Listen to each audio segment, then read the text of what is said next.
Mission സമുദ്രയിലെ Tata കപ്പൽശാല പദ്ധതി ഒപ്പുവെച്ചത് ഇടത് സർക്കാരിന്റെ കാലത്ത് 2025 ഇൻവെസ്റ്റ് കേരള ഗ്ലോബൽ സമ്മിറ്റിലാണ് സംയുക്ത സംരംഭത്തിന് ധാരണയായത്.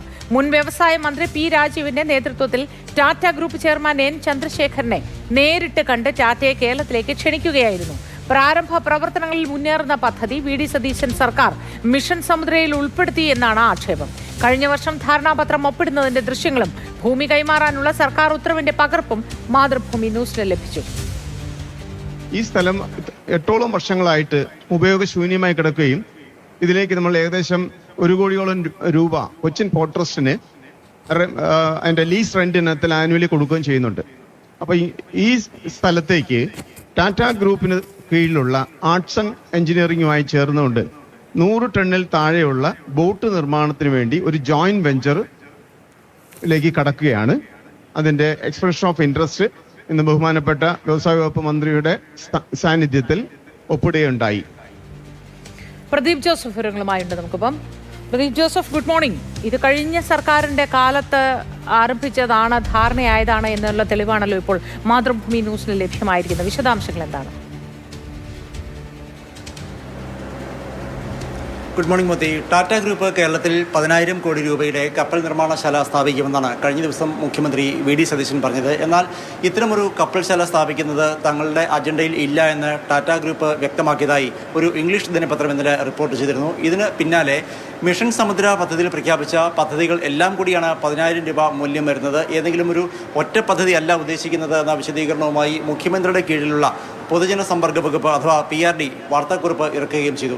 അതായത് കഴിഞ്ഞ ഇടത് സർക്കാരിൻ്റെ കാലത്ത് ആലോചിച്ച് ഇടത് സർക്കാർ തുറക്കമിട്ട കൊച്ചിയിൽ ടാറ്റയുടെ ആർട്സ് ആൻഡ് ഗ്രൂപ്പ് നിർമ്മിക്കാൻ ഉദ്ദേശിക്കുന്ന 500 കോടിയുടെ കപ്പൽശാലയാണ് യഥാർത്ഥത്തിൽ മുഖ്യമന്ത്രി വി ഡി സതീശൻ മിഷൻ സമുദ്രയുടെ ഭാഗമായി അവതരിപ്പിച്ചത് എന്നാണ് വ്യക്തമാകുന്നത്. ഈ ടാറ്റയുടെ കീഴിലുള്ള പ്രധാനപ്പെട്ട കമ്പനികളിലൊന്നാണ് ആർട്സ് ആൻഡ് എഞ്ചിനീയറിംഗ് എന്ന് പറയുന്നത്. ഓഹരി വിപണിയിൽ ലിസ്റ്റ് ചെയ്ത ഒരു കമ്പനിയാണ്. 500 കോടി രൂപ മുതൽ മുടക്കിൽ കൊച്ചി പോർട്ട് ട്രസ്റ്റിൻ്റെ ഉടമസ്ഥതയിൽ നിലവിൽ മലബാർ സിമൻസ് ലീസിനെടുത്തിരിക്കുന്ന ഏതാണ്ട് 6.98 ഏക്കർ ഭൂമിയിൽ കപ്പൽശാല നിർമ്മിക്കാനാണ് അവർ ഉദ്ദേശിച്ചിരുന്നത്.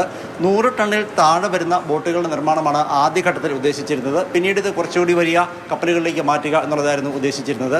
2025 ഫെബ്രുവരി മാസം 21, 22 തീയതികളിൽ ഇൻവെസ്റ്റ് കേരള ഗ്ലോബൽ സമ്മിറ്റിൽ വെച്ച് ഇതിനുള്ള ധാരണാപത്രം ഒപ്പിടുകയും ചെയ്തു. ധാരണാപത്രം ഒപ്പിട്ടതിന് ശേഷം മലബാർ സിമൻസിൻ്റെ പ്രതിനിധികളും ടാറ്റ ആർട്സ് ആൻഡ് ഗ്രൂപ്പിൻ്റെ പ്രതിനിധികളും സംയുക്തമായി നടത്തിയ വാർത്താ സമ്മേളനത്തിലെ ദൃശ്യങ്ങളാണ് അല്പസമയം മുൻപ് നമ്മൾ കണ്ടത്.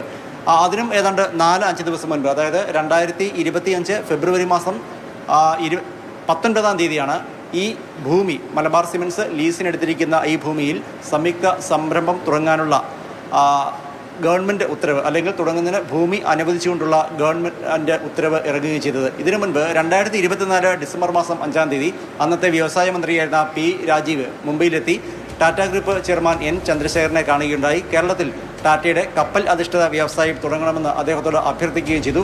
അതിൻ്റെ ഫലമായാണ് തൊട്ട് അടുത്ത വർഷം, അതായത് 2025 ഫെബ്രുവരി മാസത്തിൽ ഇൻവെസ്റ്റ് കേരള ഗ്ലോബൽ സമ്മിറ്റിൽ ഇത്തരമൊരു ധാരണാപത്രം ഒപ്പിടുകയും ചെയ്തത്. അതിൻ്റെ പ്രാരംഭ പ്രവർത്തനങ്ങളൊക്കെ നടന്നുകൊണ്ടിരിക്കുകയാണ്. വൈകാതെ കൂടുതൽ മുന്നേറും എന്നാണ് ഇതുമായി ബന്ധപ്പെട്ട ആളുകൾ പറഞ്ഞത്. എന്തായിരുന്നാലും ഇടത് സർക്കാർ കൊണ്ടുവന്ന് യഥാർത്ഥത്തിൽ പ്രാരംഭ പ്രവർത്തനങ്ങൾ തുടങ്ങിയ ഒരു പദ്ധതിയാണ് മിഷൻ സമുദ്രയുടെ ഭാഗമായി മുഖ്യമന്ത്രി വി ഡി സതീശൻ കഴിഞ്ഞ ദിവസം വീണ്ടും പ്രഖ്യാപിക്കുകയും ഒപ്പം ഈ കഴിഞ്ഞ ബജറ്റിൽ, അതായത് നമുക്കറിയാം കേവലം 1 മാസം മാത്രമേ ആയുള്ളൂ UDF സർക്കാരിൻ്റെ ബജറ്റ് അവതരിപ്പിച്ചിട്ട്.